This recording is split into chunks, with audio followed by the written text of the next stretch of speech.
Hey everybody, welcome back to the channel. Bearded Fortech here. If you're new here, welcome to the channel. If you're not new, welcome back.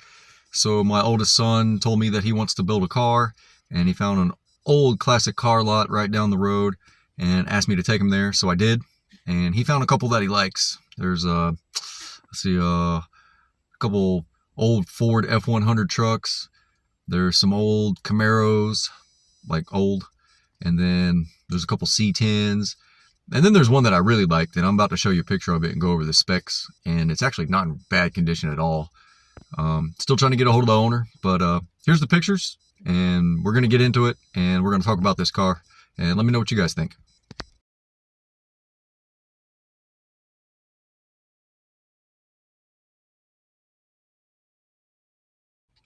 Alright, so that's the car, and I actually decoded the VIN number, and it is a 1965. I actually had to like chicken scratch most of this because it was really late at night when I decoded it.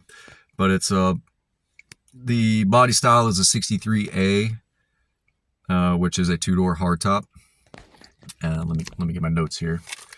The color is B, which is pagoda green. The trim is 27, which is turquoise. That's the inside color. The production date, the 08F, that is June the 8th.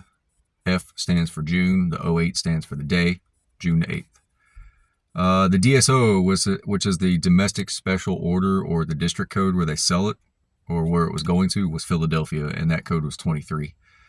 The axle code was a 1, which is a 3.0 to 1. The transmission is a 4, which is the Cruise-O-Matic transmission. I think they had 6 different options for transmissions. The vehicle warranty number, also the one that starts with the 5, it's also known as basically the VIN number from back then. The 5Y83Z170353, I can break that down for you. The 5 is 1965, so it's a 1965 Thunderbird. The Y it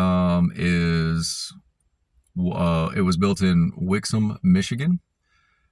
The 83Z or whatever is basically telling you it's a two-door hardtop.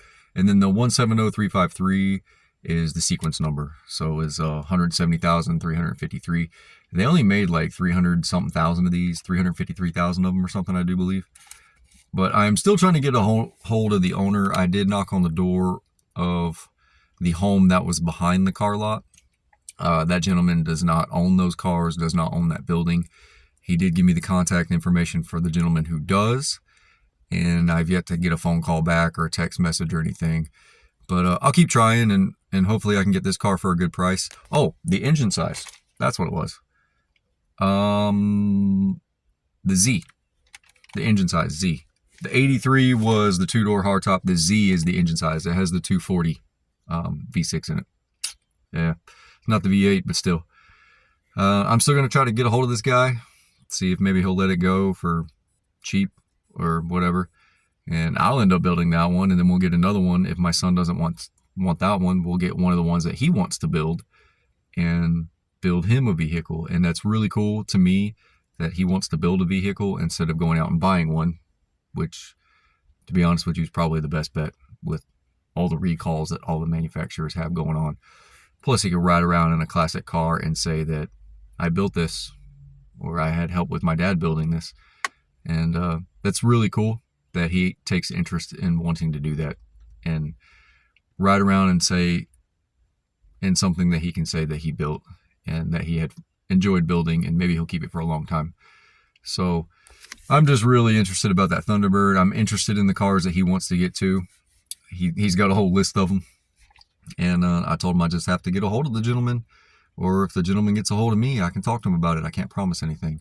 But if you guys know of anything out there, classic-wise, that may be running or not, 60s, 70s, 50s would be cool, 80s, let me know. Send me an email. My email is in the About Me section on the channel. Let me know. See what you got out there. If you're willing to sell something, or just want to donate it to my son to let him start building something, we'll figure something out. As always, I love you guys. I'll see you on the next one.